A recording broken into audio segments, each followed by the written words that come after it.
Hey guys, I thought it'd be a great time to show y'all how to download the Digilent software needed to program a Digilent FPGA.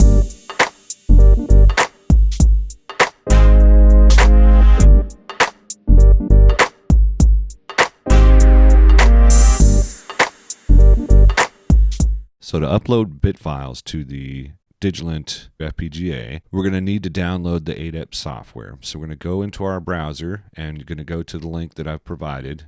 Scroll down on this page until you get to download here.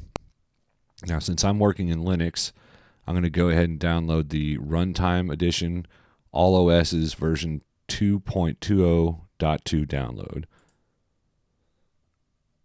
Now, this is going to make you put in your information. I'll put that information in, click submit, and then I'll bring you back.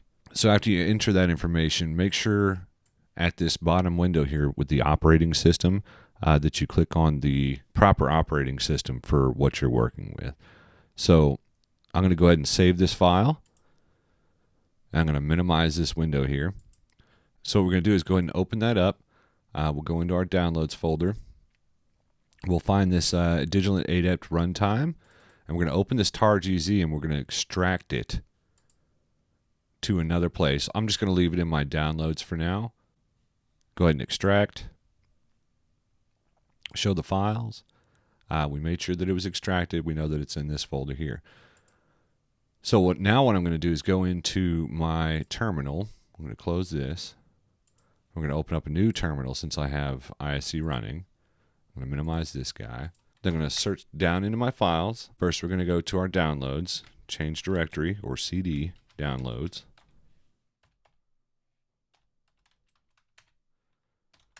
And then we're going to change directory into this file that we extracted.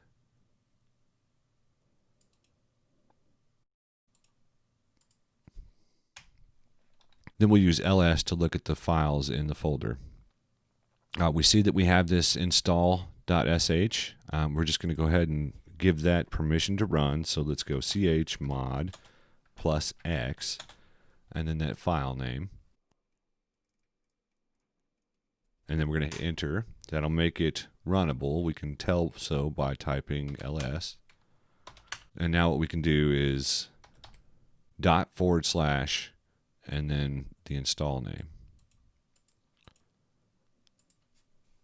Click enter. I'm going to maximize my window here. Now it says that I'm going to need super user privileges, or that I might, so I'm going to go ahead and cancel that with Control C. And we're going to go ahead and push up to get back up to that, and I'm going to put sudo in. And then hit enter. Put in our password, and it asks what directory we should put our libraries in. So I'm just going to let it put it where it defaults here, which is user local lib64 Digilent Adept. And I'm going to hit enter. And the same with this, I'm going to let it put it in user sbin. And the same with this. Just a lot of entering, really. Same with this. And now we're installed. Okay, so now that we've got that first part installed, we need to go back to the same web page and go down to the utilities version here, and we're going to download that as well for All OS. And it's going to make you input your information again, so I'll cut past saying submit. So it'll pop up this window here. We'll go ahead and save that file. And we're going to go open that guy as well. Basically the same way. We're going to open that guy. Go to our downloads. We're going to get the utilities now instead of the runtime. We're going to open that up and we're going to extract that. We'll go ahead and just extract it to the downloads. And this time we'll just go ahead and close everything. And we're going to go back into our terminal with a new terminal.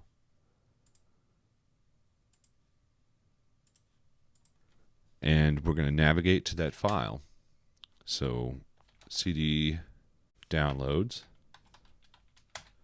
We'll use an ls to see what all's in the file. We see that there's the runtime. We've already done that, so we're going to change directory to the utilities file. And then we're just going to do the same stuff here. We're going to find the install file, which now actually has the permissions to install. So we're just going to go ahead and run that as sudo.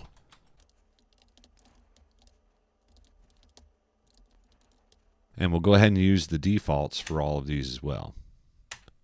And now that's installed. And what I'm going to go ahead and do is just restart my terminal here. So we'll open up a new terminal window, and so first you're going to want to make sure your FPGA is plugged in, and I'll put it down in the corner here in a little window. And then I'm going to run this command djtg cfg enum. And now that's going to show me the Digilent board that's hooked up. If you don't see this at this point, then you've got it hooked up wrong, or you don't have the drivers downloaded. If you do have problems, comment down below and we'll see if we can fix those together. So now that we know our board is hooked up, we're going to put in this init, the init command for the Digilent software. And this is basically just going to initialize the basis too. I'll put this code down below as well. And that shows that we have two devices found. The top device, 0, that's the actual FPGA. Device 1 is the ROM. So at this point, device 0, if you're just wanting to test out code and run it and run it and run it and change it, then you're going to use device 0.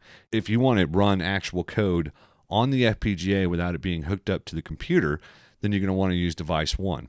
Now, when it comes to doing that, you're going to change your clocks from the JTAG clock to the onboard FPGA clock. Now we can program an actual board, and I'll show you that with the Digilent Basis 2.